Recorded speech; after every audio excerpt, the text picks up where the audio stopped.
Oui, Jean. Bonjour à tous et ravi de vous retrouver pour ce 9e webinaire qui est dédié au modèle socio-économique, moteur de l'innovation sociétale. Alors pour introduire ce webinaire, pour ceux qui nous rejoignent pour la première fois, peut-être de vous rappeler le contexte de ces webinaires et de ce programme, de vous dire que finalement les constats, c'est que vu les transformations systémiques auxquelles on est tous confrontés, que ce soit les organisations publiques, mais également les organisations privées, finalement, ça réinterroge et ça re-questionne les modèles socio-économiques de toutes ces organisations. C'est pour ça qu'après 12 ans de recherche empirique avec un ensemble d'acteurs complémentaires, on a souhaité partager la connaissance que le rameau a capitalisée, et c'est pour ça qu'avec des partenaires, la Fondation Total, la Croix-Rouge, la JEDVA et la Banque des Territoires, on a souhaité proposer un programme sur la reconnaissance des modèles socio-économiques d'intérêt général. Alors ce programme, il répond à 3 objectifs. Tout d'abord, de pouvoir partager ensemble avec le plus grand nombre une culture commune sur ce qu'est un modèle socio-économique et la diversité des modèles qui existent en France. C'est de pouvoir permettre à chacun de se repérer et de se positionner par rapport à cette diversité de modèles. Et puis, on l'a largement vu au cours des 8 précédents webinaires, c'est que la question des modèles socio-économiques, c'est un sujet qui est complexe. Et l'un des objectifs de ce programme, c'est de pouvoir apprendre collectivement à piloter cette complexité. Alors ce programme, on le verra en conclusion, mais il est caractérisé notamment par une animation des webinaires chaque mois, tous les 3e jeudis de chaque mois. Donc là, juste un rappel du programme que l'on propose depuis le mois d'octobre dernier. On a déjà traité de 2 grandes thématiques: comprendre ce que sont les modèles socio-économiques. Ensuite, on a parlé de l'hybridation d'un modèle en regardant chacun des 3 piliers du modèle socio-économique: les richesses humaines, les leviers financiers et les alliances stratégiques. Et puis, on a abordé depuis le mois d'avril un 3e thème qui est conduire le changement à l'œuvre, dont aujourd'hui, le thème, c'est le moteur de l'innovation sociétale. Alors, qu'est-ce qu'on vous propose aujourd'hui? C'est 3 sujets. Le rameau qui qui présentera finalement ce qu'est une démarche d'innovation sociétale et le lien avec modèle socio-économique. On aura ensuite 3 témoignages qui seront très inspirants et passionnants avec nous l'AFM Téléthon, Sylvain et WeMove. Et puis, comme toujours, pour terminer, on reviendra sur le contenu du programme reconnaissance des modèles socio-économiques. Alors, on va aborder la question de l'innovation sociétale et de ce que ça veut dire avec le lien avec le modèle socio-économique. Tout d'abord, de rappeler le modèle socio-économique, c'est quoi et au service de quoi? C'est quoi? C'est vraiment un moyen au service d'un projet. Hein. Je vous rappelle, on a largement échangé au tout début des modèles socio-économiques et de ces webinaires, c'est que le modèle socio-économique, c'est l'équilibre de la maison. Et il est fondé sur 3 piliers qui sont complémentaires: les richesses humaines, les leviers financiers et également les alliances stratégiques. Et ces modèles socio-économiques, c'est vraiment des outils, des moyens au service d'un projet. Et ces projets, c'est des projets d'intérêt général qui s'inscrivent, vous le voyez, dans un cadre commun que l'on partage tous, que sont les objectifs de développement durable. Ensuite, qu'est-ce que l'innovation sociétale? Puisque c'est vraiment le thème du jour, on a cartographié, vous le voyez, 4 formes d'innovation, d'invention. Les inventions, hein, c'est-à-dire qu'on invente de nouveaux produits ou de nouveaux services. Ensuite, ça peut être des projets de transformation, c'est-à-dire qu'on va transformer un processus qui existe afin d'en proposer une nouvelle réponse. Des inventions liées à des projets d'extension, c'est-à-dire qu'on va adapter un produit ou un service pour étendre son champ d'action, son champ d'application. Et puis enfin, des projets d'optimisation où on va adapter les processus existants pour répondre à de nouveaux enjeux. Alors, par rapport à ces 4 formes d'invention, d'innovation, l'invention, c'est celle qui nous intéresse aujourd'hui, elle devient innovation qu'à partir du moment où finalement c'est l'écosystème dans sa globalité qui va pouvoir se l'approprier. Donc on est bien, l'invention c'est le principe actif, hein, Charles Benoît parle souvent de l'éprouvette, et bien l'innovation sociétale c'est celle qui va permettre à l'écosystème d'en faire finalement une solution qui sera appliquée au plus grand nombre. Donc c'est vraiment l'innovation sociétale, la solution qui a vocation à impliquer l'ensemble de l'écosystème, et on verra avec nos 3 exemples inspirants qu'on est vraiment au cœur de notre sujet d'aujourd'hui. Alors, finalement, on parle d'innovation, mais dans quel processus ces innovations sociétales s'inscrivent-ils? On a le Rameau, dans ses travaux de recherche, à schématiser finalement quelles sont les grandes étapes dans lesquelles les innovations sociétales cheminent.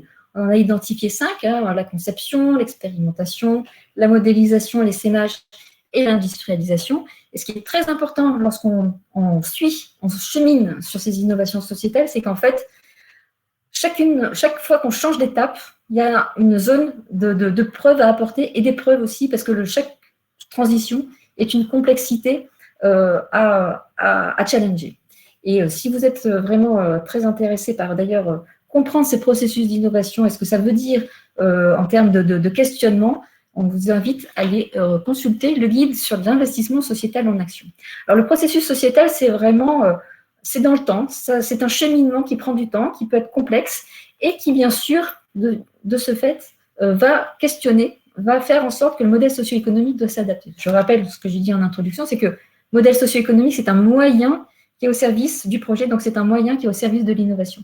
Et si ce projet d'innovation évolue dans le temps, avec des questions qui peuvent évoluer, forcément, à un moment donné, ça va re-questionner les moyens que l'on va devoir mobiliser pour faire en sorte que cette innovation puisse se développer, voire s'industrialiser et faire en sorte que cet écosystème puisse l'approprier.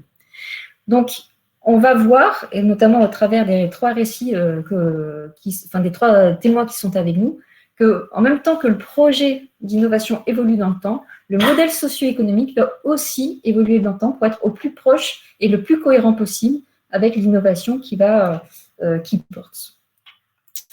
Alors, une fois qu'on a fait cette rapide introduction, on vous propose d'entendre 3 témoins avec nous qui ont accepté de venir justement témoigner à la fois de comment ils vont nous expliquer comment chacun de leurs projets a évolué dans le temps, donc en fonction de ces étapes du processus que l'on vient de voir, mais surtout aussi de faire le lien avec leur modèle socio-économique. Et donc, on va voir à la fois l'histoire et l'histoire du modèle socio-économique. Donc, on a la chance avec nous d'avoir 3 acteurs, 3 projets magnifiques. Silvergeek, qui est issu de la coopération territoriale. Donc, Vincent, bonjour.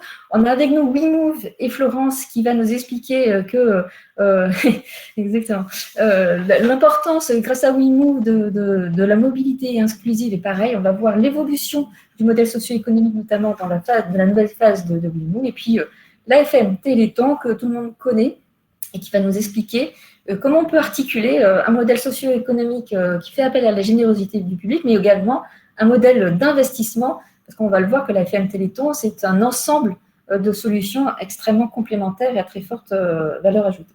Donc voilà, on va voir le chemin de ces 3 projets, et en fonction de leur choix interne et puis de la maturité de l'écosystème, on va voir comment leur modèle socio-économique a également évolué dans le temps.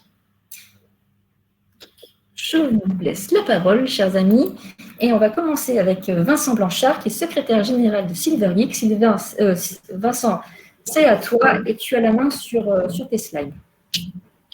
Merci beaucoup, Élodie. Bonjour à toutes et tous. En guise d'introduction, je voulais vous remercier le Rameau qui nous accompagne depuis le début. On en reparlera pour cette mise en lumière et puis surtout une certaine fierté d'être présent aux côtés de WeMove et de la FM Téléthon. Voilà, on espère avoir la même trajectoire et la même évolution dans les années à venir, bien évidemment. Alors, donc, je vais effectivement vous présenter l'association Silvergeek et ses activités. Je suis donc le secrétaire général de l'association et j'ai la chance de faire partie de cette belle aventure depuis le début, où à l'époque, j'occupais d'autres fonctions. Donc, Silvergeek, quelle est sa mission? La mission, elle se résume en fait en 3 mots-clés. C'est s'attaquer aux enjeux du bien vieillir, de l'inclusion numérique et du lien social, et notamment du lien intergénérationnel. Et donc, pour réaliser cette mission, Silvergeek développe 2 modalités d'action complémentaires avec ses partenaires opérationnels, Unicité étant le principal partenaire, l'opérateur historique des actions de Silvergeek. Donc, la première modalité d'intervention sont des ateliers numériques ludiques qui vont être animés par des jeunes volontaires en service civique. Donc, ça va être animé auprès de structures d'accueil de personnes âgées, alors avec ou sans hébergement. Ce sont des animations, des ateliers qui sont proposés à fréquence hebdomadaire la plupart du temps, sur des temps de 1 à 2 heures, et qui sont généralement organisés en 2 pôles. Les jeunes volontaires interviennent en équipe de 4 la plupart du temps, ce qui permet à un binôme de volontaires d'accompagner des seniors sur tout ce qui est découverte de l'usage de la tablette, des smartphones, de l'ordinateur, les seniors disposant d'un équipement pouvant eux-mêmes venir avec leurs propres équipements.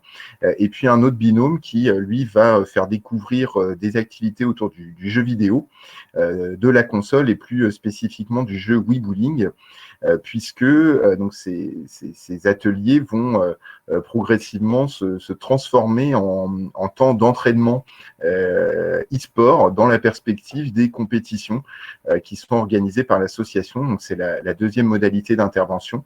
Et donc voilà, pour faire un petit peu de vulgarisation, donc e-sport ou sport électronique, donc l'association Silver Geek organise les phases régionales et nationales de ces compétitions dans des grands événements tels que la Gamer Assembly ou encore la Paris Games Week, la DreamHack également, ou plus récemment le Stunfest.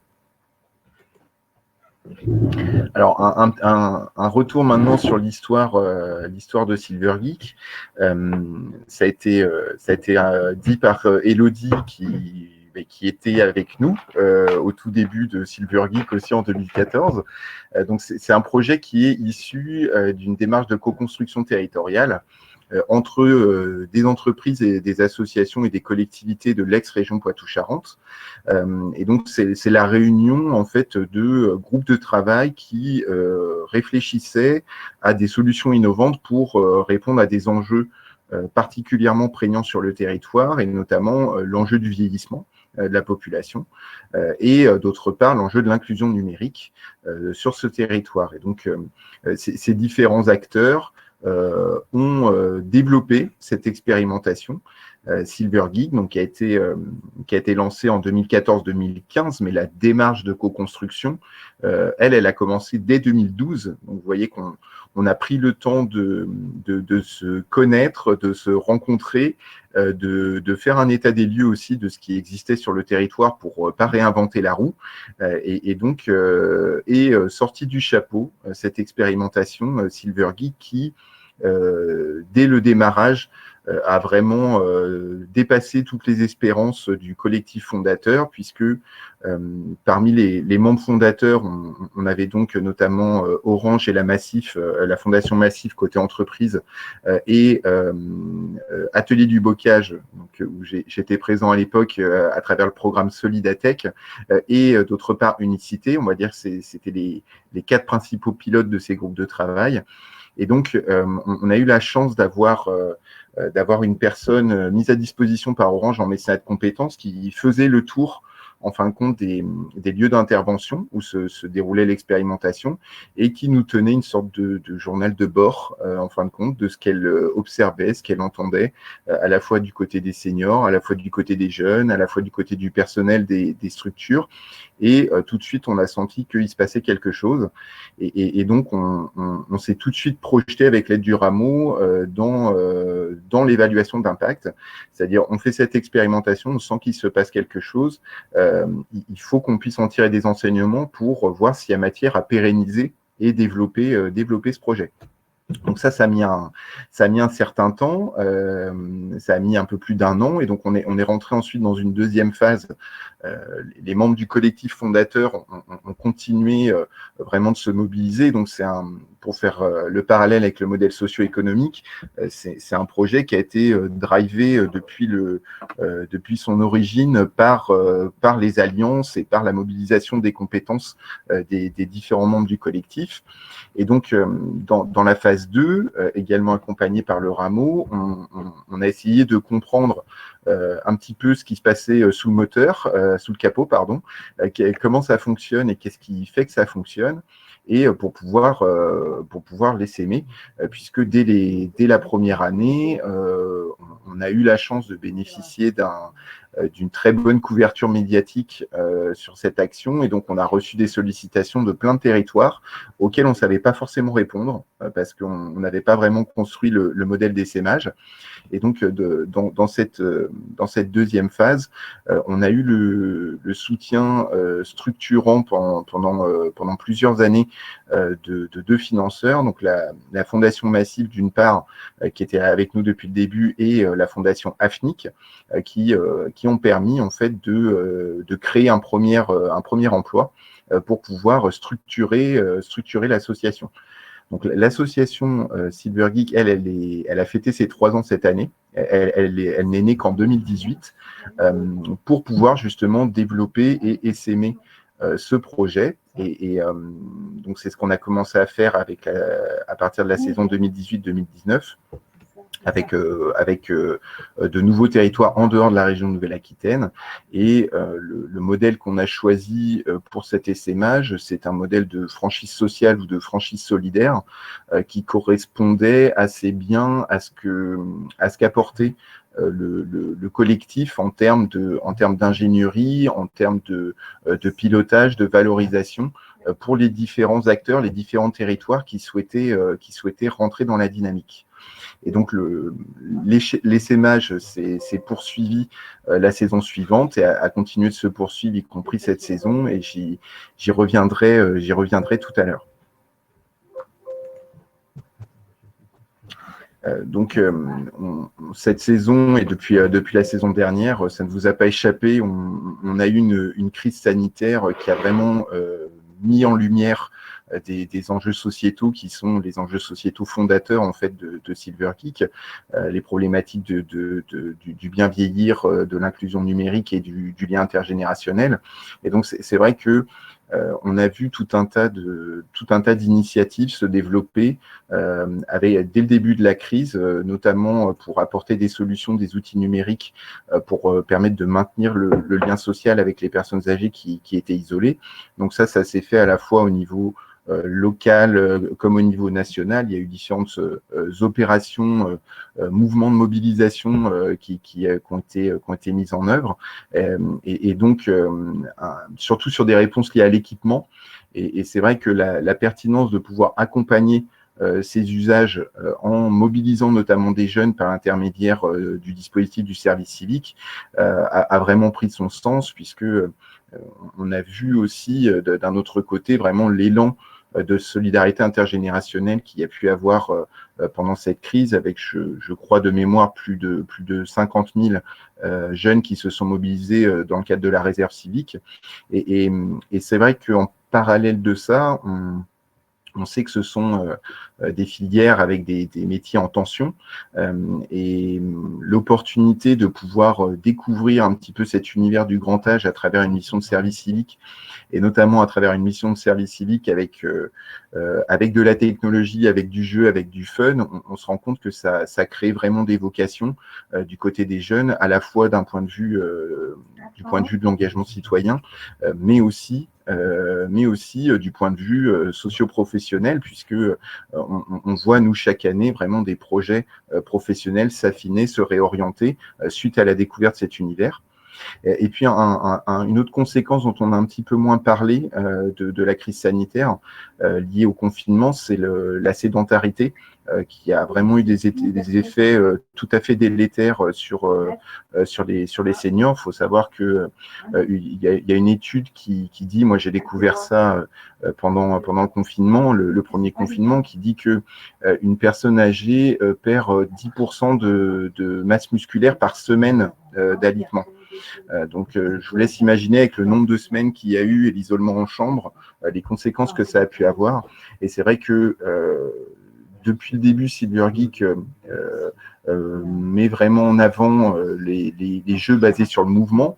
Donc, pardon pour le jargonnage, ce qu'on appelle l'exergaming. Et donc, le fait de pouvoir les remettre en activité, de leur faire de l'activité physique quelque part sans s'en rendre compte parce qu'ils sont en train de jouer, ça permet vraiment d'apporter d'autres réponses aussi à cette problématique. Donc, on a passé donc toute une année 2020 à s'adapter d'abord au jour le jour à cette crise, et puis on n'a vraiment pas pu anticiper, comme beaucoup d'acteurs en 2020, toutes nos compétitions ont été annulées, il y a beaucoup d'interventions en structure qui ont été annulées, mais on a en tout cas préparé la saison suivante, la saison actuelle, 2020-2021, qui est la 7e saison, en adaptant vraiment les modalités d'intervention avec l'aide de nos partenaires d'Unicité. Et donc, voilà, là, je vous donne quelques chiffres clés de cette 7e saison. Ce qu'il faut retenir, c'est que du côté de la découverte des tablettes, on a vraiment mis l'accent cette saison sur tous les usages liés à la communication avec l'extérieur, donc la visio bien sûr, les mails, etc. Peut-être plus qu'on le faisait les années précédentes. Donc il y a eu cette première adaptation-là. Et puis, comme les compétitions sont une composante très importante aussi de l'impact social de CyberGeek, on a innové en proposant des compétitions en ligne. Donc, ce qui a été un défi technique qu'on a réussi. Donc, on en est très content et on remercie vraiment tous nos partenaires d'avoir contribué à cette réussite collective cette année. Du côté du modèle socio-économique, ça a été une année aussi charnière, puisqu'on est passé pour la première fois d'un ETP à 2 ETP dans l'association. Et pour la première fois aussi, on a recruté notre propre équipe de volontaires, donc que vous voyez à l'image, pour travailler sur de l'innovation, sur de nouvelles expérimentations avec de nouveaux jeux, de nouveaux usages. Et donc ça, c'est aussi un gros changement du côté de l'association. Alors, on n'a pas forcément j'ai pas forcément de réponse à vous donner sur la pérennisation de ce modèle-là pour les saisons suivantes, mais en tout cas, les conclusions de l'expérimentation, c'est encore en cours, mais elles sont très, très prometteuses. Et donc, l'idée, c'est peut-être plutôt de capitaliser sur ce qui aura été vécu, ce qui aura été développé, pour pouvoir l'essaimer ensuite dans tous les territoires dans lesquels on est présent. L'autre point important, c'est vis-à-vis des alliances et des partenariats. Donc, on a développé de nouvelles alliances directement avec l'industrie, avec des acteurs de l'industrie du jeu vidéo, qui, dans une logique d'engagement sociétal et d'inclusion, voient d'un très bon œil qu'on puisse développer du lien intergénérationnel à partir de ces outils-là, et donc qui nous ont aidés à co-construire ces expérimentations. Et d'autre part, de nouveaux partenariats aussi avec des acteurs publics, d'une part, et académiques, d'autre part. Donc, on a un projet de recherche qui est en cours.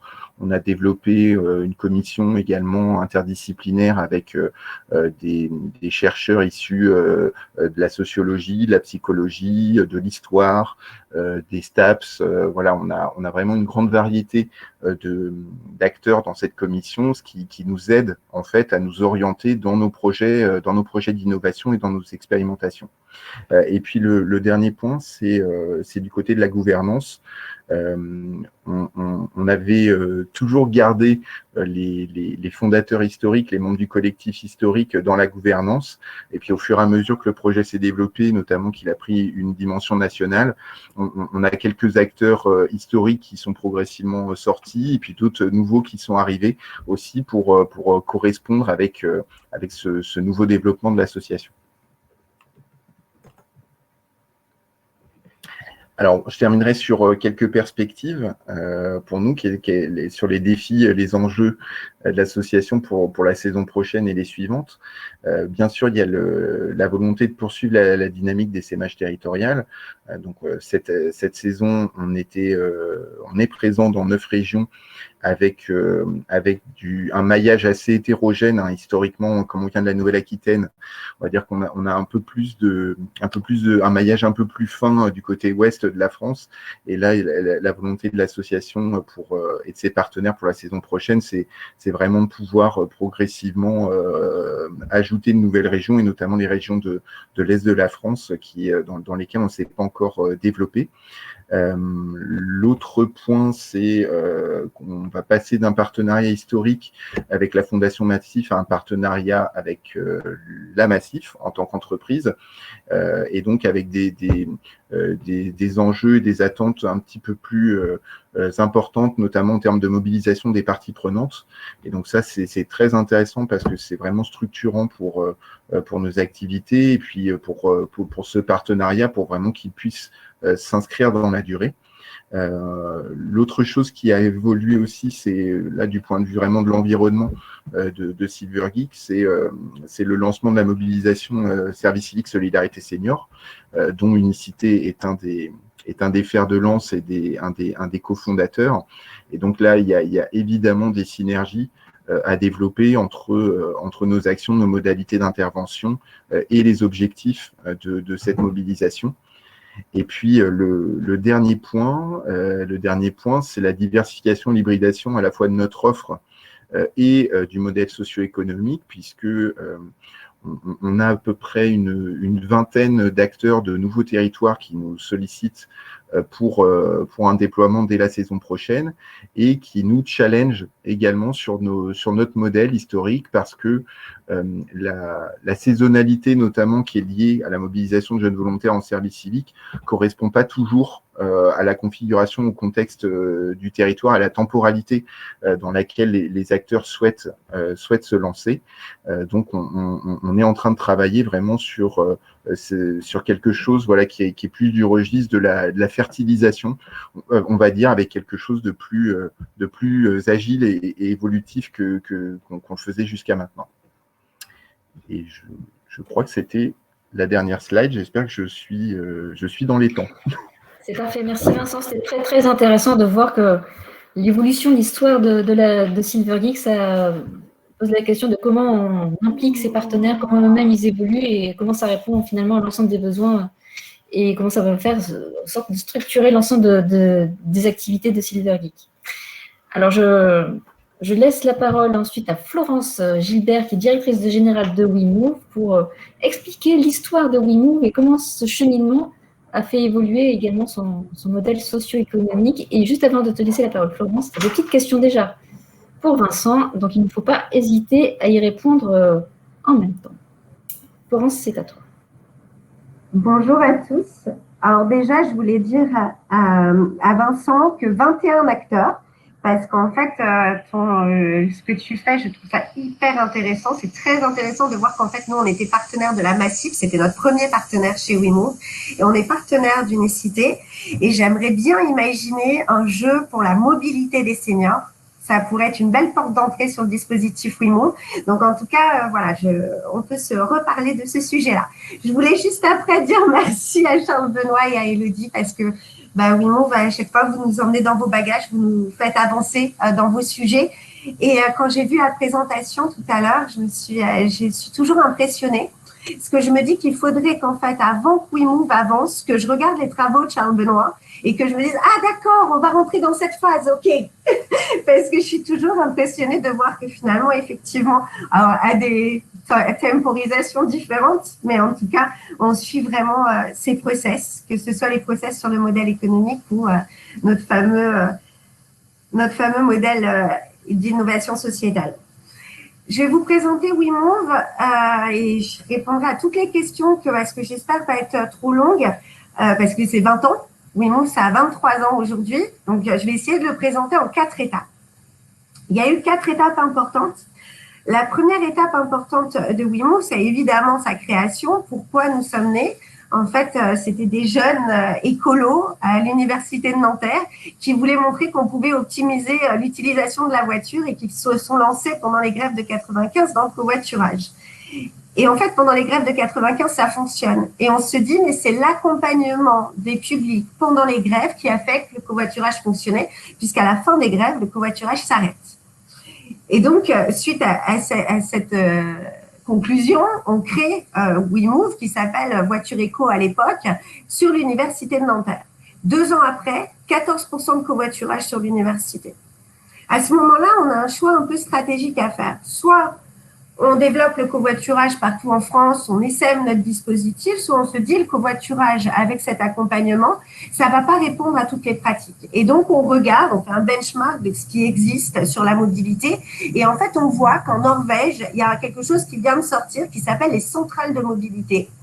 Ce sont des lieux où on réunit l'ensemble des modes de transport. Mais par contre, il n'y a pas cette notion d'accompagnement. Et nous, on se dit, on va créer en France les premières plateformes de mobilité, donc qui reprend le concept des centrales, mais avec cet accompagnement qui, pour nous, sur le covoiturage, avait fait ses preuves. On crée ces plateformes et en fait, personne ne vient. On essaye d'aller voir, d'aller bouger les gens. Et en fait, à ce moment-là, il n'y a pas de ligne budgétaire pour développer la mobilité durable. Il n'y a pas une prise de conscience, il n'y a pas les Vélib, il n'y a pas le covoiturage qu'on entend parler. On dit, ma pauvre Florence, tu as encore du temps avant que ça fonctionne. Aujourd'hui, je suis rassurée. Dès que j'ouvre un journal, je vois écrit covoiturage, autopartage, tout ça, ça y est, on a réussi. Mais à l'époque, ce n'était pas le cas. Et donc, on se dit, OK, il y a personne dans nos plateformes de mobilité, mais par contre, il y a des gens quand même qui viennent.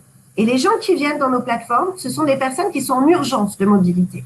Et c'est principalement les personnes en insertion sociale et professionnelle. Et comme vous savez, vous connaissez les petits chemins, il y a toujours des petits cailloux qui se rajoutent. On est contacté au même moment par la directe des Bouches-du-Rhône qui nous dit nous, on adore ce que vous faites et surtout, on a des publics demandeurs d'emploi qui ne savent pas comment se déplacer pour aller à l'emploi. Est-ce que vous pourriez nous aider? Donc, ces plateformes de mobilité qui était donc cet accompagnement. Alors, je vais peut-être juste repréciser ce qu'on fait vraiment chez WeMove. Donc, en fait, on rencontre la spécialisation demandeurs d'emploi. Je vais tout de suite vous expliquer ça. En fait, on travaille avec Pôle emploi, les missions locales, les SIAE, l'ensemble des acteurs qui travaillent sur les demandeurs d'emploi et les personnes en insertion. Elles détectent des problématiques de mobilité, elles les envoient vers WeMove. On va faire un diagnostic de la problématique de mobilité de la personne. Il y a 4 freins. Frein physique, frein financier, frein matériel et souvent celui qui multiplie aux autres, c'est le frein cognitif. On fait un diagnostic de ces 4 freins et en fait, accompagnement, ça veut dire qu'on va proposer des solutions pour pouvoir répondre à ces 4 problématiques. Donc, ça peut être une aide au microcrédit, ça peut être une aide au permis de conduire, mais vous avez compris qu'on est des écolos chez WeMove, donc c'est surtout de la trottinette, c'est surtout du vélo, c'est surtout du transport en commun, c'est surtout du covoiturage. Et donc, on va accompagner à l'utilisation parce que ça paraît facile. Mais en fait, il y a 7 millions de personnes qui, tous les jours, ne savent pas comment se déplacer pour aller à l'emploi. On a une personne sur 2 qui est en difficulté pour se déplacer. Donc, tout ça, on l'apprend à ce moment-là et donc, on développe notre dispositif pour les demandeurs d'emploi. Aujourd'hui, on a 80 structures en France sur 11 régions. On a 200 salariés, on accompagne 20 000 personnes par an et cette année, on a 48% de retour à l'emploi et à la formation. C'est un dispositif qui fonctionne. On est en train de le développer sur les personnes seniors. On le développe sur les personnes handicapées et évidemment, puisque ça n'avait pas fonctionné il y a 15 ans sur les grands publics, je reviens tout doucement à accompagner le grand public dans leurs déplacements et on voit par exemple avec la loi climat, on a prévu plein de choses. On va dans le bon sens évidemment. Moi, écolo, je ne vais pas vous dire qu'il ne faut pas qu'on ait des objectifs, mais par contre, on oublie les personnes qui sont en difficulté pour se déplacer et donc l'objectif, c'est d'accompagner l'ensemble de ce public et vraiment, WeMove, là, elle a toute sa force et toute sa possibilité. Tout ça, c'est notre structure, rapidement expliquée, 23 ans. Et le modèle économique, c'est quoi derrière? Le modèle économique, en fait, moi, je le verrai en 3 étapes pour l'instant. Mais Charles Benoît, évidemment, on pourra en rajouter un 4e ou un 5e avec plaisir. Le premier, c'est quand on a voulu développer l'action. Quand on a voulu développer l'action, c'est la Massif qui croit en nous. C'est un coup de cœur, c'est du mécénat. Ça va durer jusqu'au déploiement de la première plateforme de mobilité. Quand on développe les plateformes de mobilité en insertion, là, on commence à avoir un business model, un modèle économique multipartenarial. C'est-à-dire que toute personne qui peut être intéressée par une mobilité sur des publics en insertion va être partenaire de WeMove. On va aller chercher du FSE à l'État, à la région, au département. On va aller chercher l'ensemble des acteurs qui peuvent être intéressés. C'est à la fois hyper riche parce que ça veut dire que pour chaque personne qu'on rencontre sur les 11 régions où on est présent, toutes les personnes qu'on rencontre, elles ont leurs propres besoins. Donc, on va innover. On va continuer à innover tous les jours pour répondre aux besoins de nos territoires, pour répondre aux besoins de nos partenaires. Par contre, à côté de ça, c'est un travail annuel. Toutes nos conventions sont annuelles. Elles ne sont pas pérennes. Ça veut dire que tous les mois de janvier, on se réveille en se disant qu'est-ce qui va être cette année? Comment ça va se passer? Et qu'est-ce que je voulais vous dire d'autre? Pas pérenne, excusez-moi, annuel et surtout pas duplicable. Parce que ça veut dire qu'à chaque fois qu'on arrive sur un territoire, il faut aller convaincre tout le monde. Donc, on est tous à des niveaux de convaincre, je ne sais pas si on peut dire de convaincabilité, non, ça ne se dit pas. On est tous à des niveaux de maturité sur la mobilité qui sont différentes. Donc, on va devoir convaincre les gens et donc accompagner l'ensemble de ces acteurs pour faire notre modèle économique. Donc, à la fois super parce que ça permet l'innovation, à la fois dangereux parce que ça ne permet pas de déploiement. Et on est un peu relou chez WeMove, donc on a milité tous les jours au niveau du gouvernement pour dire que la loi qui était quelque part tutrice de nos demandeurs d'emploi sur la mobilité, évidemment, elle ne prenait pas en compte nos publics. Et donc, on s'est engagé complètement avec le gouvernement quand ils ont décidé en fait de revoir la loi d'orientation des mobilités, enfin la loi transport du moment qui est devenue la loi d'orientation des mobilités, et on a réussi à deux choses dans cette loi d'orientation. On a réussi à une reconnaissance de nos publics. On a aujourd'hui un droit à la mobilité et on a également dans les articles de la loi une compétence mobilité inclusive pour les autorités organisatrices de la mobilité, ce qui est une révolution, puisque pendant très longtemps, on a parlé de mass trafic, on ne parlait pas des besoins des publics. Donc là, c'est une vraie révolution. La deuxième chose, c'est qu'il y a une obligation pour Pôle emploi de faire des diagnostics et de l'accompagnement pour tous leurs demandeurs d'emploi. Super, on se dit, en décembre 2019, notre loi est votée, on a ça, comment ça va se concrétiser? Et bien ça, c'est notre nouveau, en cours, modèle économique. On a la possibilité, grâce à la compétence mobilité inclusive, d'avoir des délégations de services publics mobilité inclusive. On commence à en avoir, on est souvent sous-traitant évidemment des opérateurs de transport, mais ça, c'est une première pierre, elle va évoluer. La deuxième pierre, c'est que du fait de l'obligation qu'on a eue pour les demandeurs d'emploi sur le diagnostic et l'accompagnement dans la loi, et bien aujourd'hui, et je vous dis aujourd'hui parce que dans une heure, j'en renvoie encore un autre, on a des marchés Pôle emploi qui sont sortis sur toutes les régions pour accompagner nos demandeurs d'emploi. Ça veut dire pour WeMove potentiellement un x2 dans l'année. J'ai presque envie de vous dire, on a presque réussi, quoi. On a presque réussi à faire prendre en compte nos publics. Et le troisième, on est des écolos, je vous l'ai dit depuis le début, on s'est toujours battu pour avoir un effet sur l'environnement. Aujourd'hui, on a 74% des personnes qui ont une mobilité plus durable en sortant. Ça se traduit par 33% d'économie de gaz à effet de serre. Et on est en train de travailler sur une fiche spécifique. Donc, j'ai envie de vous dire, demain, normalement, le modèle économique, c'est les C2E, Pôle emploi, les PSP. C'est pérenne, entre 4 et 7 ans. C'est pas donc plus annuel, c'est duplicable parce que c'est industrialisable. Et ben j'ai peur, Charles Benoît. J'ai peur parce que j'ai peur de perdre l'innovation. J'ai peur qu'on perde ça. Donc en fait, ce à quoi je crois, c'est une mixité entre ce modèle un peu industrialisable qui nous permettrait de pouvoir répondre à tous les enjeux, mais surtout en fait ne pas oublier les acteurs avec qui on a construit nos plateformes de mobilité, parce que c'est eux qui connaissent les besoins. Et c'est avec eux qu'on doit travailler si on veut continuer à innover. Merci Florence. Et vous voyez bien que si vous intervenez juste entre Vincent et Christian, c'est peut-être pas complètement par hasard. En tous les cas, vous avez bien résumé les trois modèles qui correspondent justement à ces modèles de R&D, de modélisation et puis le modèle d'industrialisation. Et c'était très intéressant, y compris de voir comment la question de la loi, finalement, vient changer et vient permettre un déploiement que sinon, finalement, l'innovation a du mal à dépasser un plafond de verre. Et là, je vais me tourner bien évidemment vers Christian, parce que la même question s'est posée, mais on a 7 ans, 24 ans et 70 ans, alors pas toi, mon cher Christian. Et quelque part, c'était pour ça qu'on voulait voir aussi dans le temps comment cette innovation elle évolue et comment est-ce que, à la question de Florence, eh bien, l'AFM Téléthon y a répondu. Merci. Pardon. C'est à vous. C'est à moi, très bien. Oui. Écoutez, merci Charles Benoît pour cette introduction. Merci de cette initiative. Je suis ravi de partager avec vous ce moment. Je me présente en deux mots. Christian Cotet, je suis directeur général de l'AFM Téléthon depuis 15 ans, 16 ans maintenant, et impliqué dans l'AFM Téléthon depuis 35 ans.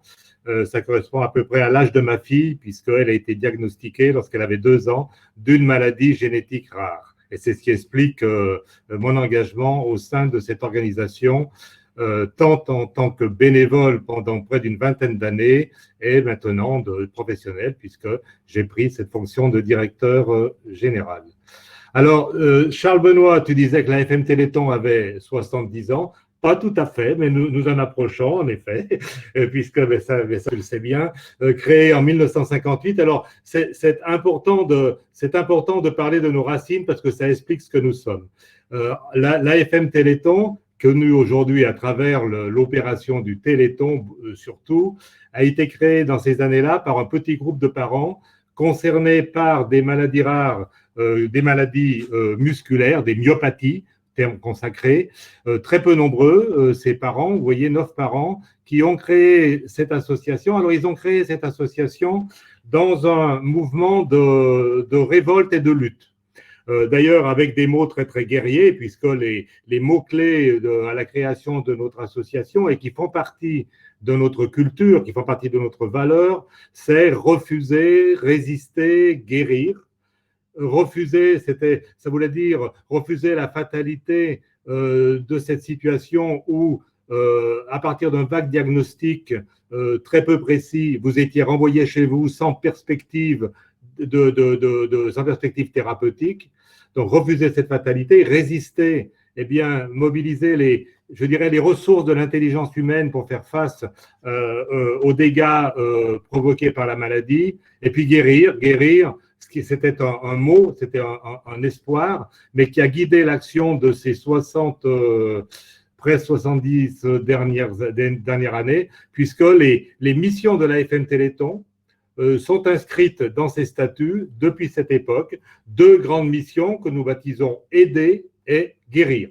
Aider, soutenir les malades et les familles dans leur vie de tous les jours, dans tous les aspects, et puis guérir, développer une recherche pour arriver progressivement au thérapeutique, pour sortir de cette situation dans laquelle se trouvaient ces parents dans ces années, à fin des années 60, fin des années 50, années 60. Et ils ont très vite compris qu'ils ne se battaient pas pour eux, mais ils se battaient ni pour leurs enfants, mais c'était bien pour les générations futures, puisque ce combat est toujours le même aujourd'hui et ses valeurs sont toujours les mêmes. Petite caractéristique, l'AFM Téléthon est gouvernée par des malades et des parents de malades. Le conseil d'administration n'est composé que de personnes concernées. C'est un point important. Et deuxième petit point majeur dans notre évolution, puisqu'on parle de modèle économique, c'est à partir de 1987 que l'AFM Téléthon a pris une ampleur beaucoup plus importante grâce aux moyens apportés par le Téléthon dans ses collaborations avec les grands médias France Télévisions. Donc depuis 1987, c'est à la fois une présence médiatique importante, mais c'est aussi des moyens au service de l'action dont nous allons parler. Alors, je dois changer la diapositive. Alors, celle-ci est un petit peu chargée, mais en fait, ça sera la seule que je vais vous présenter. Elle se lit de la gauche vers la droite et elle est à la fois chronologique dans la mesure où elle situe différentes étapes de développement de l'AFM Téléthon et de sa galaxie dans le domaine de cette mission guérir, le développement des thérapeutiques, mais en même temps, si on la regarde d'aujourd'hui, c'est aussi un synoptique des différents périmètres d'action de l'AFM Téléthon qui sont toujours simultanément présents au sein de notre organisation. Au départ, je regarde la gauche du schéma, il est écrit en haut du schéma « Recherche ». Les maladies rares étant mal connues, pour pouvoir espérer un jour avancer vers les thérapeutiques, il fallait faire évoluer les connaissances. Donc, un très, très fort investissement au niveau de la recherche fondamentale pour comprendre, pour analyser les causes, pour décrypter les mécanismes physiopathologiques de ces pathologies. Avec aussi, dans cette évolution historique, aussi un élément majeur, c'est que dès le 2e ou 3e Téléthon, grâce aux moyens apportés, l'AFM a pu élargir son combat des seules maladies neuromusculaires à l'ensemble des maladies rares.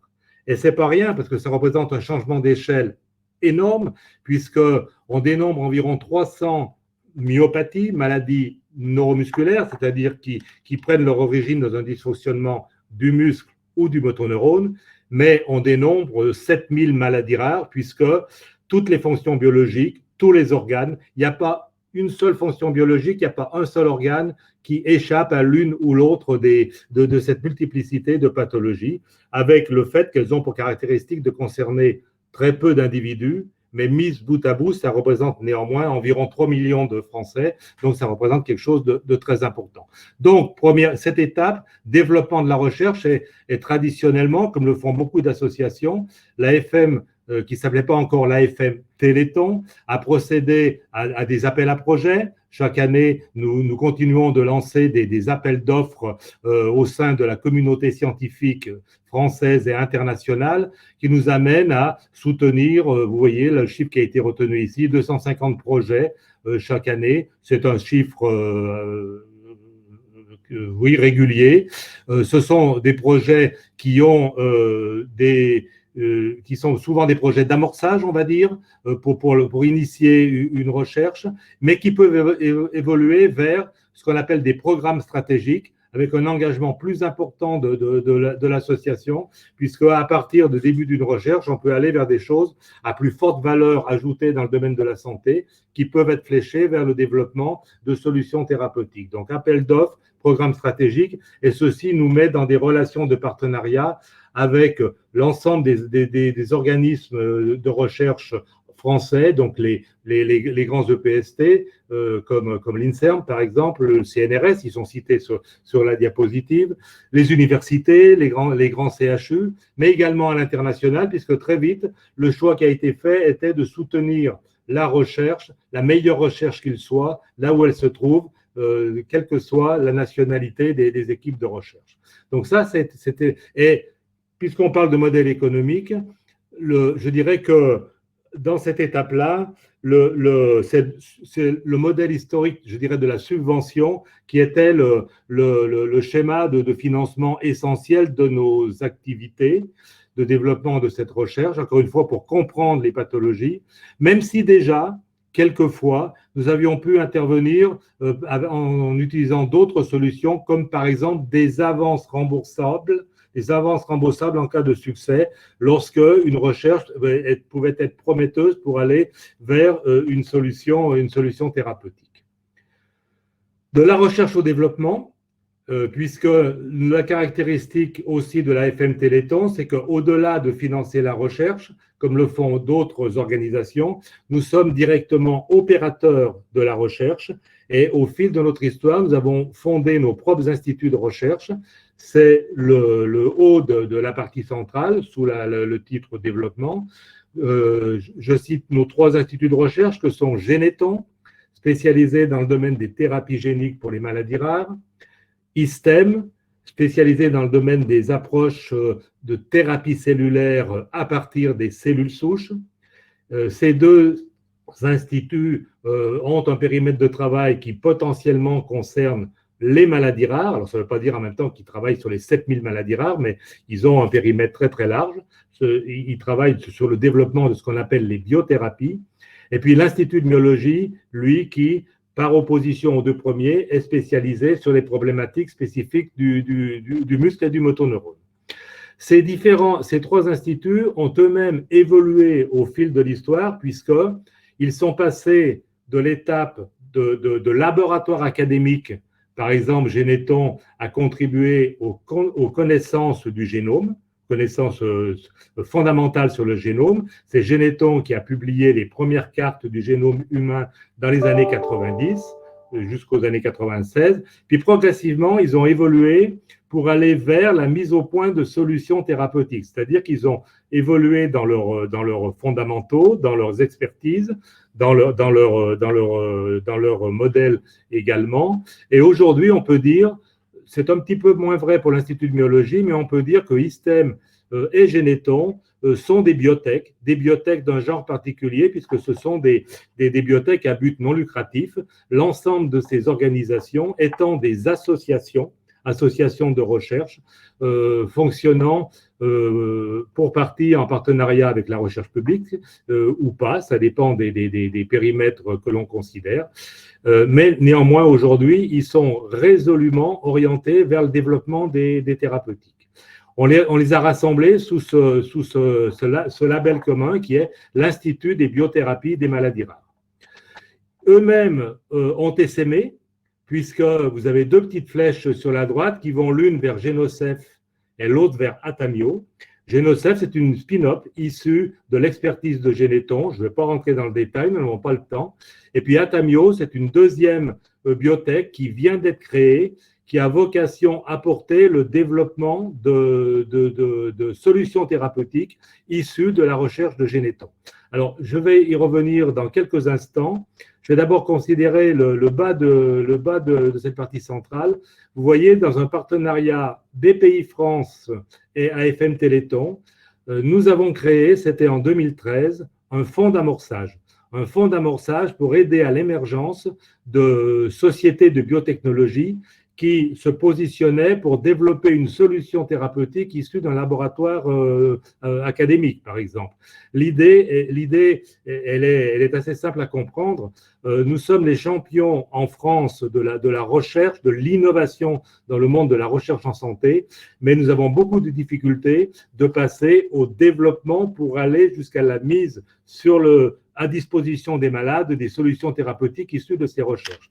Donc, une façon pour nous d'avancer a été de créer ce fonds d'amorçage.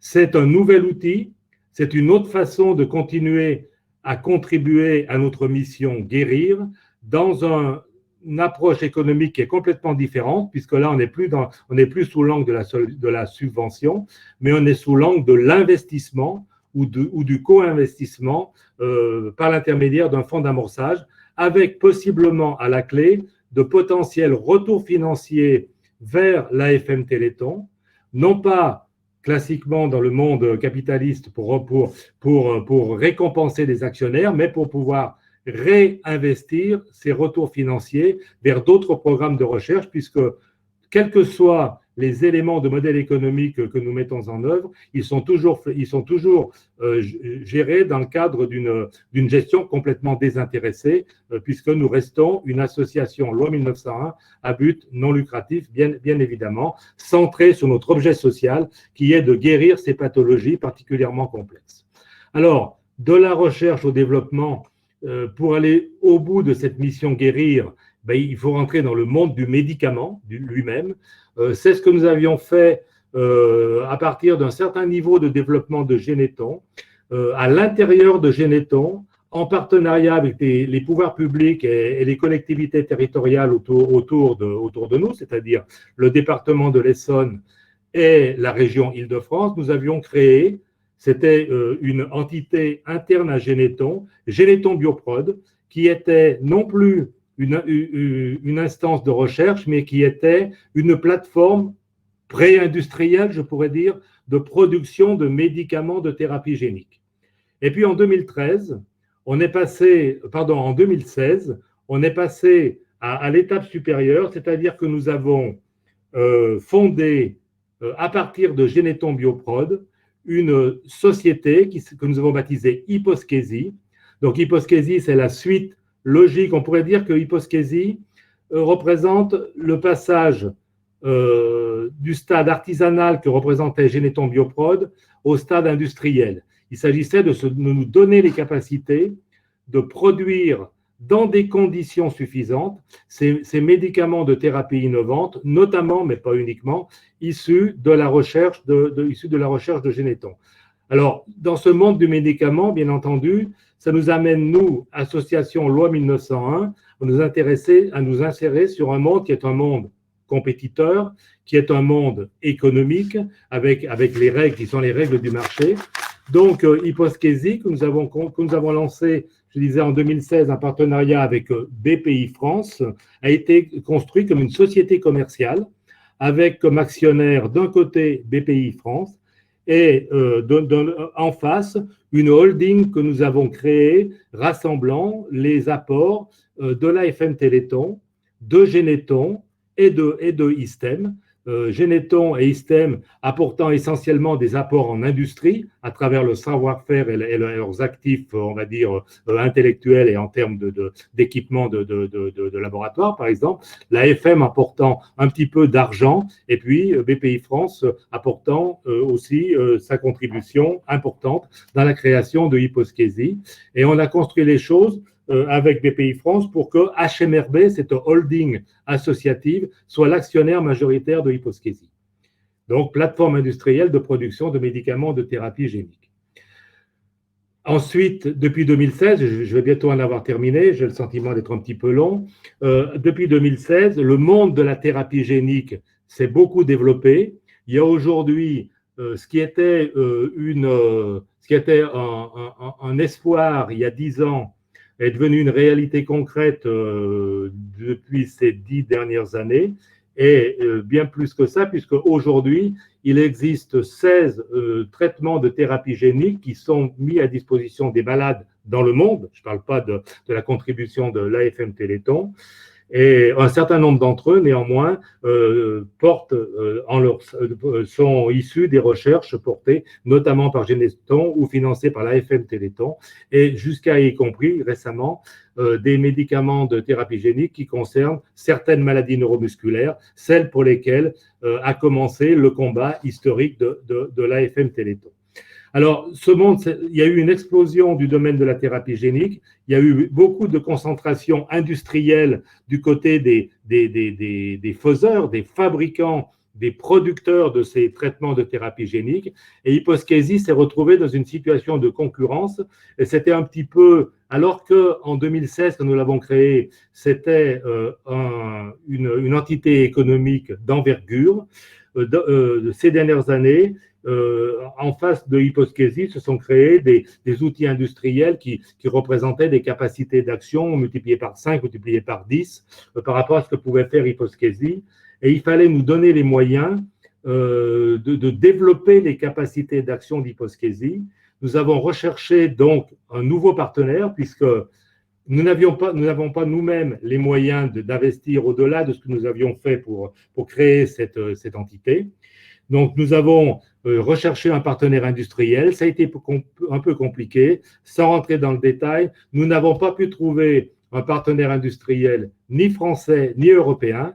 Et donc, vous voyez, la deuxième bulle Hyposkésie, c'est Hyposkésie 2021, je l'appelle comme ça. C'est en fait l'entrée au capital d'Hyposkésie d'un industriel coréen, la société SK, qui apporte des capitaux très importants et qui nous aide à la fois à travers les capitaux, la prise de participation dans le capital d'Hyposkésie, mais également l'augmentation du capital qui est apporté par cette société. Ça va aider Hyposkésie à acquérir une taille, je dirais, industrielle, lui donnant les capacités de son action. Par exemple, très vite, là, dans les 2 années qui sont devant nous, nous multiplions par 2 les capacités de production de médicaments de thérapie génique de Hyposkésie. Alors, évidemment, vous allez dire, mais s'il y a un industriel qui rentre, ça correspond forcément à une perte de contrôle de la part de l'AFM Téléthon et de ses partenaires. Oui, bien sûr, puisque nous ne sommes plus l'actionnaire majoritaire que nous étions face à BPI France. Néanmoins, dans les accords qui ont été signés avec le partenaire SK, nous conservons la vocation d'Hyposkésie, nous conservons des liens privilégiés entre Généthon et Hyposkésie. Généthon a toujours l'assurance d'avoir un débouché de ses innovations technologiques pour qu'elles puissent être transférées au stade industriel par Hyposkésie.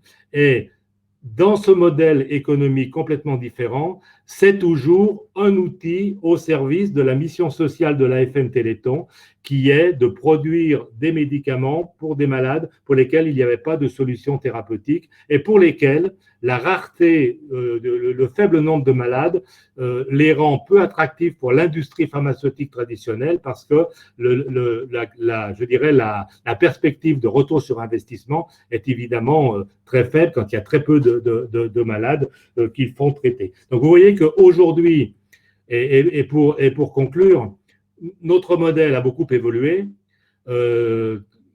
Association loi 1901, nous restons résolument une association loi 1901. C'est toute une galaxie qui existe maintenant autour de nous, que nous avons créée au fil de notre histoire à travers nos instituts de recherche, à travers la participation à la création de nombreuses sociétés de biotech. Vous voyez que notre fonds d'amorçage a participé à l'amorçage de 7 sociétés de biotechnologie, dont certaines aujourd'hui mettent leur premier traitement à disposition des malades. Hyposchésie, qui est lui aussi, donc, comme l'était Génocef ou comme l'est AMU aujourd'hui, une société commerciale donc, qui obéit au mécanisme du marché dans une perspective complètement entrepreneuriale. Et donc, notre modèle, et puis de nombreux autres accords industriels sur lesquels je passe aujourd'hui, donc notre modèle devient un modèle mixte. Nous conservons bien évidemment notre statut d'association en loi 1901, avec notre Téléthon qui est pour nous indispensable pour pouvoir continuer à porter nos missions sociales, et nous développons à côté de cela un modèle entrepreneurial qui obéit à d'autres règles, qui nous pose un certain nombre de questions, notamment de nature fiscale, parce qu'il faut faire cohabiter ces deux philosophies, et je vais le dire comme ça. L'ensemble, ce qui caractérise cet ensemble-là, c'est que la gestion est une gestion désintéressée et que tout retour financier qui peut revenir issu de ces partenariats industriels, parce que Généton aussi, ISTEM aussi ont des partenariats industriels, ce qui nous permet aussi de continuer à développer Généton, de contribuer à développer ISTEM en pouvant sans les rendre trop dépendants de la générosité publique que représente le Téléthon. Mais néanmoins, et je vais m'arrêter là-dessus, ce Téléthon que nous connaissons tous est pour nous toujours le même, avec les mêmes valeurs qui sont les valeurs fondatrices de l'AFM Téléthon, c'est-à-dire c'est la résistance contre la maladie, c'est l'engagement dans un projet collectif solidaire, c'est le dépassement de soi par l'adhésion à ces valeurs, même si nous sommes amenés à recourir à côté de ce modèle et grâce à ce modèle en même temps à des solutions d'organisation entrepreneuriale qui sont différentes et qui ne s'inscrivent pas de la même façon dans les valeurs de ce modèle. Encore une fois, c'est une autre façon de mener à bien cette mission historique telle qu'elle figure dans les statuts de l'AFM Téléthon. Et je vais en terminer ici en vous remerciant de votre attention. Merci infiniment, Christian. Alors, Vincent, vous voyez où sera Silvergeek dans 63 ans. Et chef Florence, vous n'avez que 50 ans à attendre. Je voudrais juste dire, quand on a commencé notre cheminement commun, puisque l'AFM Téléthon a été parmi nos premiers partenaires de nos travaux, la moitié de ce schéma n'existait pas. Et j'insiste sur ce sujet-là, parce que on voit bien finalement cette logique de ce que nous appelons dans notre jargon l'épreuve, c'est-à-dire c'est une vraie épreuve, mais aussi l'épreuve qu'apporte le temps. Et je crois que on ne peut pas parler d'innovation sans parler de temps. On est dans un monde où on croit que le haricot magique, il suffit de le jeter et pour que ça amène à la poule aux œufs d'or. Ça marchait quand on avait 3 ans. Aujourd'hui, malheureusement, ça ne marche pas comme ça. Et j'insiste lourdement comme ça parce que si on regarde vos 3 projets, il est quand même extrêmement intéressant de voir les étapes par lesquelles vous êtes passés et finalement les similitudes, y compris dans vos modèles socio-économiques. Là où Florence nous disait, finalement, la preuve de concept, ça a été la première plateforme et il a fallu qu'on change de modèle à ce moment-là. Eh bien, en fait, la preuve de concept du côté de la FM Téléthon, ça a été en 86 le séquençage des gènes. Et quand le premier séquençage des gènes, la prise de conscience que oui, mais il avait fallu plus d'une vingtaine d'années pour séquencer un gène. Si jamais on faisait un par un, vu le nombre de gènes, on en avait pour une infinité de temps. Et comment on gagnait autre chose? Et comment est-ce que le Téléthon, qui fut importé l'année d'après, finalement pouvait être réinventé complètement tout en allant prendre une idée des États-Unis. Et on peut saluer notre ami Pierre Birambeau, tout en allant nous inspirer des États-Unis. Comment on invente un outil en disant à l'ensemble des Français, 5 millions de Français par an, c'est possible, nous le rêvons, nous le ferons. Et finalement, ce qui est absolument remarquable, c'est que cette promesse-là, elle a été tenue. Elle a été tenue dans le temps et elle est encore plus tenue bientôt. Et c'est pour ça qu'effectivement, nous n'en sommes qu'à 63 ans, mais il ne reste que 7 ans pour que l'ensemble des familles ne vivent plus ce pourquoi, en 1958, les 9 premières familles se sont levées. Et je crois que c'est ça toute la force de vos projets, que ce soit Florence, parce que des jeunes un peu utopistes se disent, mais c'est pas simplement un moyen d'aller bosser lorsque tout le monde est en grève et d'avoir le covoiturage. Comment est-ce qu'on transforme les choses?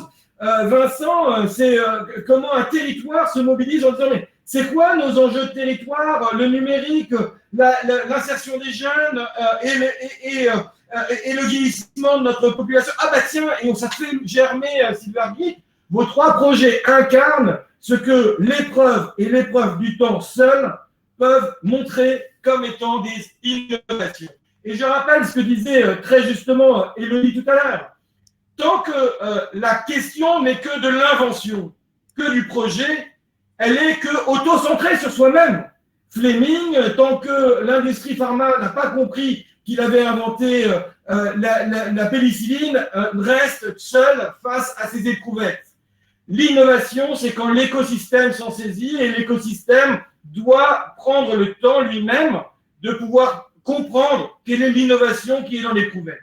Et je crois que ce qui est très intéressant, et vous l'avez tous les 3 démontré avec vos 3 phases, c'est finalement la confiance, qu'elle soit par la subvention publique, cher Christian, pour les premières recherches, ou que ce soit par des partenaires privés, chère Florence, pour WIMOOC, ou que ce soit par l'ingénuité et le temps qu'ont passé des acteurs de territoire, cher Vincent, cette premier temps, qui amène à une preuve de concept qui elle-même amène à une diversification du modèle qui ne veut pas dire tout et rien en même temps, qui veut dire comment est-ce qu'on réfléchit de ce passage d'une preuve de concept à un déploiement intelligent où d'autres prennent le relais en complément pour que ce soit réellement à grande échelle. Et que ce soit dans le cas de la loi LAM, que ce soit dans le cas de l'efficacité thérapeutique, que ce soit dans la prise de conscience que ce qui a pu servir un territoire peut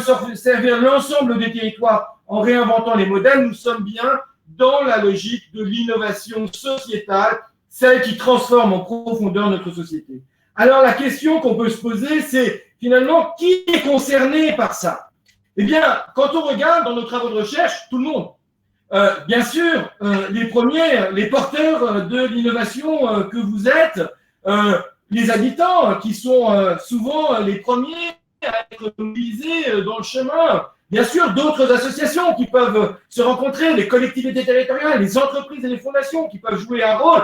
Et puis, plus ça grandit, plus les investisseurs publics et privés, les acteurs académiques et les institutions peuvent jouer un rôle essentiel dans cette logique. Et elle nous amène, puisque nous sommes sur un webinaire sur les modèles socio-économiques, à nous poser la question de la valeur. Quelle est finalement la valeur et surtout, comment peut-on traduire la valeur à un moment donné où l'écosystème n'a pas forcément conscience de l'innovation qui est derrière. Je crois que ce qui caractérise vos 3 projets que nous avons la chance de suivre depuis plus d'une décennie pour chacun, y compris, cher Vincent, souvenez-vous, quand avec la Poste, lorsqu'on a lancé en 2010 Agir ensemble en Poitou-Charentes, qui savait que ça allait donner Silvergate? Eh bien, ça a été une vraie dynamique de construction collective. Chère Florence, souvenez-vous, la question que je vous ai posée en 2010 en disant « Ah, mais 30 plateformes, mais vous n'êtes pas ambitieux, c'est 350 vers lesquels il faut viser. » Ou cher Christian, quand on avait nos discussions avec Laurence en 2007 sur ce grand virage des traitements, qui croyait à l'époque que c'était possible et vous l'avez fait? Eh bien, il nous semble qu'il est très important collectivement de se poser les questions de cette valorisation. Ça veut dire quoi? D'abord, premier élément, et Vincent, vous l'avez particulièrement décrit, comment on la capitalise. L'une des chances qu'a pu avoir Silvergeek, c'était d'avoir justement quelqu'un qui a pu garder mémoire de cela, et puis faire son petit carnet de recherche pour savoir ce qui s'était passé au quotidien dans le projet. La deuxième question, c'est comment on l'évalue. Et Florence, ça me ramène à de nombreux débats en 2010-2011 sur cette question, mais qu'est-ce qu'on évalue? Parce que qu'est-ce qui est audible aujourd'hui? Qu'est-ce qui est compréhensible? Et comment on peut avoir une diversité d'évaluation? Parce que il faut d'ailleurs commencer par se compter, se raconter, avant de se compter combien sommes-nous pour comprendre, et avant de pouvoir aller enfin à compter, voilà quels sont les résultats que nous avons. Je suis toujours sidéré quand on parle d'innovation et qu'on me dit combien avez-vous? Si on avait demandé à Fleming combien de patients il avait guéri avant qu'il ait la pénicilline, pas beaucoup. Pas beaucoup. Donc on voit bien que cette question de l'évaluation de l'innovation nous demande d'être innovants nous-mêmes. Et la troisième question, elle est parfaitement incarnée par vous trois, mais peut-être effectivement, Christian a un peu plus de durabilité derrière lui, donc peut nous montrer comment on modélise économiquement. Et je rappelle que nous sommes leaders mondial des biothérapies génétiques et cellulaires en France en ayant vendu des crêpes et des ballons. C'est-à-dire grâce à nous tous, grâce aux 5 millions de personnes qui chaque année, le premier week-end de décembre, se mobilisent. Ce n'est pas des grands trucs qui sont tombés, l'opération du Saint-Esprit. C'est la mobilisation de 5 millions de Français par an depuis 30 ans. Et ça a fait 1,4 milliard d'investissements dans une recherche auquel, à l'époque, les gens ne croyaient pas, sauf l'intérêt général. Et puis, la quatrième étape, c'est finalement comment on fait valoir tout cela. Comment est-ce qu'on en rend compte? Comment on fait comprendre qu'effectivement, dans vos trois projets, on a des projets cèdres du Liban plantés pour 100 ans et pas des marguerites plantées pour 3 mois? Et ça, cette question-là, elle est absolument fondamentale parce qu'elle régénère la question, c'est-à-dire comment nous donne-t-on les moyens et se donne-t-on les moyens de capitaliser, d'évaluer, de modéliser économiquement et de faire valoir à son juste titre. Nous sommes dans vos trois projets très loin des décors de théâtre que l'on voit souvent en nous disant « Regardez la belle innovation ». Ah oui, très belle innovation comme dans les décors de western de John Wayne où il suffit d'ouvrir la porte pour voir qu'il n'y a rien derrière. Une preuve de concept ne peut être qu'à l'épreuve et aux preuves du temps. Et cette question-là est fondamentale et, cher Vincent, ça me rappelle de nombreuses discussions que nous avons eues en disant les 7 ans sont le moment fondamental parce que c'est celui où on se réinvente et vous avez su démontrer cette année encore, puisque nous avions votre assemblée générale juste hier, à quel point justement cette étape est vraiment structurante et il y a un saut qui a pu être fait à ce moment-là. Le temps est notre allié dans l'innovation, il n'est pas notre ennemi. Et le dernier point que je voudrais soulever avec vous pour partager les fruits de nos travaux de recherche, c'est finalement comment peut-on modéliser économiquement l'innovation sociétale? Eh bien, c'est là où il nous semble que l'usage de la balance scorecard, mais appliqué à l'innovation sociétale est intéressant. Dans notre société d'aujourd'hui, on ne voit que les usages, les besoins et les envies. Mais ces besoins et ces envies se transforment bien sûr en produits et services, c'est-à-dire en propositions de valeur. Mais la proposition de valeur repose elle-même sur une organisation des processus, c'est une chaîne de valeur. Mais ça ne s'arrête pas là. Si on veut comprendre les racines d'un projet, il faut aller à ses actifs, à la capacité à mobiliser et activer finalement des actifs complémentaires. Quels sont les savoirs à mobiliser? Quelles sont les méthodes à utiliser? La méthode qu'a utilisée Vincent au niveau territorial pour que la dynamique se prenne et que ça crée Silvergeek a été complètement déterminante dans ce sujet-là. Elle a été co-inventée avec le territoire. Et ce qui est très intéressant, c'est qu'elle a été co-inventée en même temps, en parallèle, avec les mêmes temporalités entre la Poitou-Charentes et Charenton-Saint-Maurice qui avaient été partis des mêmes bases et qui l'ont expliqué et appliqué eux-mêmes et qui ont inventé deux méthodes qui ne sont pas les mêmes. Et pourtant, le mécanisme était le même. Mais quelque part, il faut les réinventer. Troisième élément, et peut-être le plus déterminant, les compétences. Comment mettons autour de la table des compétences qui ne sont pas simplement des compétences d'ingénierie de gestion, ni même d'ingénierie de projet, mais aussi d'ingénierie relationnelle, ces fameuses catalyses. comment on va chercher ceux qui sont loin pour avoir leur idée, leur avis, leur capacité de nous aider à inventer l'impossible. Et puis, bien évidemment, les ressources matérielles et immatérielles, mais j'allais presque dire, les ressources matérielles et immatérielles, sans savoir, sans méthode et sans compétence ne sont rien. Et donc, il n'y a pas de chaîne de valeur sans cela. Et donc, il n'y a pas de proposition de valeur sans cela. Et donc, il n'y a aucune capacité à répondre à des besoins et des envies sans cela. Et c'est peut-être ça, la question de notre bien commun, et dois-je dire, notre lien commun aujourd'hui. C'est plutôt que de regarder les beaux fruits des arbres et de se dire ah, c'est très très bien, mais en allant sur le marché pour les chercher, ne faut-il pas revenir à la racine pour savoir comment collectivement nous nous dotons des actifs qui nous donnent les savoirs, les méthodes, les compétences et un usage frugal de nos ressources pour être en capacité de pouvoir créer des chaînes de valeur, des propositions de valeur, des envies et des besoins qui répondent à nos aspirations collectives. N'est-ce pas là la définition même de l'ODD 17 des objectifs de développement durable? On peut le penser, et en tous les cas, c'est notre conviction profonde au sein du Rameau qu'il n'y a d'innovation possible, en tous les cas sociétale, que si tous les hommes et toutes les femmes sont associés à cette logique-là, et non pas le petit cercle de convaincus qui est autour de moi pour le faire. Nous devons impérativement, pour innover, aller nous confronter à ceux qui nous sont opposés. Et c'est ça, l'humanité. C'est pas simplement de réinventer un monde autour de moi, un petit îlot de fraîcheur dans un monde de brut, mais c'est bien de se confronter à comment peut-on faire ensemble que chrysalide devient papillon. C'est peut-être ça le 21e siècle. En tous les cas, c'est ce que vos 3 projets incarnent. Et je vous remercie infiniment de pouvoir avoir participé à ce 9e webinaire qui était un peu le nœud du sujet. Au service de quoi est-ce qu'un modèle économique, socio-économique peut être?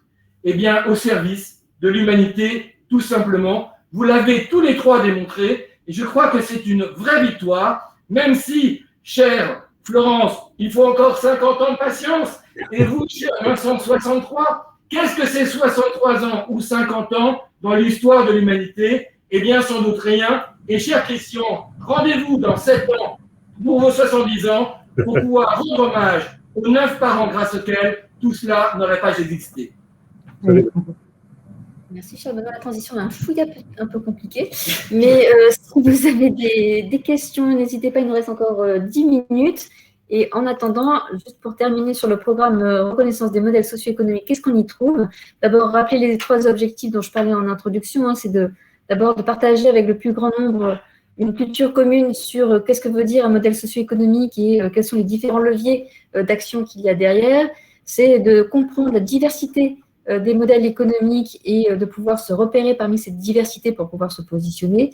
Et puis, encore une fois, l'équilibre de la maison, ce n'est pas si simple que ça à construire et donc il faut pouvoir piloter cette complexité. On a vu une partie de ce programme, puisqu'il est composé de 5 volets. Le premier, c'est ces webinaires mensuels qu'on anime depuis le mois d'octobre et il y en aura du coup jusqu'en octobre 2021. Il y a aussi le fait qu'on pousse avec nos partenaires une information régulière et diversifiée sur ces sujets de modèles socio-économiques. Un 3e volet qui est de s'assurer que les savoir-faire d'accompagnement puissent être transmis au réseau de référence. Et un autre pilier qui est la recherche académique, puisque jusqu'à présent, il y avait peu de travaux qui étaient dédiés au modèle socio-économique d'intérêt général. Et avec l'Institut du monde associatif, le Rameau a monté un partenariat très intéressant qui est dédié à ces modèles socio-économiques. Et au cœur de ces 4 volets, il y a la question des compétences. Comment on fait monter en compétences les personnes et aussi les organisations sur l'appréhension de ce qu'est un modèle socio-économique et leur transformation. Et là, on a expérimenté, on est en train de construire une formation avec l'Association française des fonds et fundraisers. On a eu 2 pilotes très, très intéressants qui se sont terminés là il y a quelques semaines avec un objectif de pouvoir déployer cette formation à la rentrée avec l'AFF. Et pour terminer, ceux qui veulent aller plus loin, il y a différents outils qui sont accessibles. Une information sur le programme, évidemment, avec une vidéo qui présente très rapidement en synthèse tout ce que vous pouvez y trouver. Des éléments de repère avec une fiche, le référentiel, bien sûr, modèle socio-économique d'intérêt général et un petit module de e-learning. Et puis, un ensemble d'outils, de méthodes et de savoirs qui est issu, évidemment, de toute la capitalisation qui a lieu sur ce sujet. Et tout ça, bien sûr, en open source. On vous dit au 15 juillet, avant les vacances. Voilà, le 15 juillet de 13h à 14h30. Et là, on va attaquer, si je puis dire, un nouveau thème qui est comment on incarne et on valorise le modèle, son modèle socio-économique, avec 3 temps. Le premier qui va être un regard croisé entre domaines d'action. Et puis en septembre, on parlera des territoires. Et en octobre, on terminera par les profils d'acteurs. Donc, on vous dit merci à tous. Un petit mot, petite invitation supplémentaire. Tous ceux qui sont intéressés par l'économie de l'Alliance, on vous donne rendez-vous le 12 juillet à la 7e rencontre des pionniers des Alliances en territoire. Vous pouvez le regarder sur la plateforme L'innovation territoriale en action. Vous aurez la capacité de vous inscrire à cette 7e rencontre des pionniers des Alliances en territoire. L'économie de l'Alliance, ce que nous nous sommes dit aujourd'hui, sera en résonance par rapport à la façon dont les territoires construisent aujourd'hui leur économie. Donc, le 12 juillet, on se retrouve bien sûr, mais aussi le 15. Donc, d'ici là, très belle semaine et puis à très bientôt. Et merci à nos 3 intervenants pour vos témoignages qui étaient très inspirants et puis merci aux participants. Merci à tous. Merci beaucoup. Merci. Merci à vous. Au revoir. Merci beaucoup. Bonne journée à tous. Bonne journée. Au revoir.